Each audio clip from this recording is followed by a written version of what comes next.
কোথায় যেন শুনেছিলাম প্রতিটা শখেরই একটা নির্দিষ্ট সময় থাকে, নির্দিষ্ট মেয়াদ থাকে। সেই মেয়াদ থাকতে থাকতে শখগুলো পূরণ করে নেওয়া খুবই জরুরি। জীবনের প্রতিটি মুহূর্ত সুন্দরভাবে কাটালে তবেই জীবন সুন্দর। আমরা আমাদের শখগুলোকে সময় মতো পূরণ করার চেষ্টা করি। যখন মন চায়, যেখানে মন চায় সেখানে চলে যাই, যা করতে মন চায় নিজের সাধ্য মতো সেটা করার চেষ্টা করি।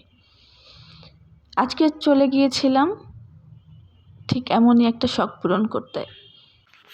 ব্যক্তিগতভাবে আমার রিকশায় ঘুরতে খুবই ভালো লাগে এবং রিকশায় ঘোরার ফাঁকে ফাঁকে সুন্দর কোনো জায়গা দেখলে দাঁড়িয়ে যাই, দৃশ্য উপভোগ করি।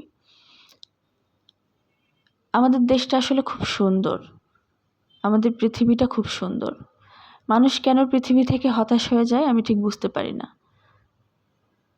আপনি যদি আপনার প্রতিটা মুহূর্ত উপভোগ করতে শিখে যান, তবে কোনো হতাশাই আপনাকে গ্রাস করতে পারবে না।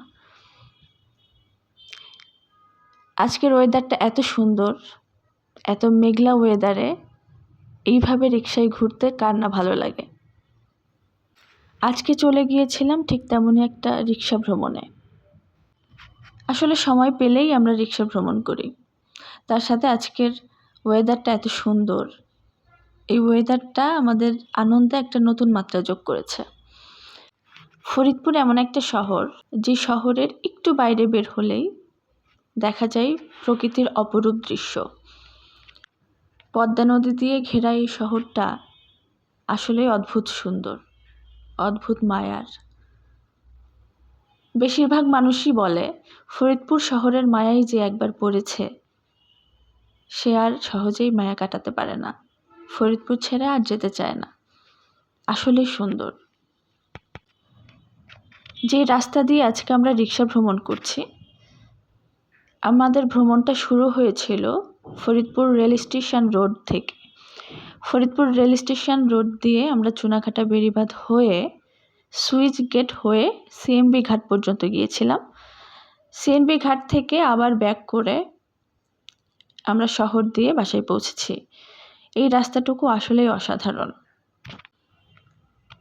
তবে এই ভ্রমণে যদি প্রিয়জন সাথে থাকতো, ভ্রমণটা হয়তো আরও সুন্দর হতো।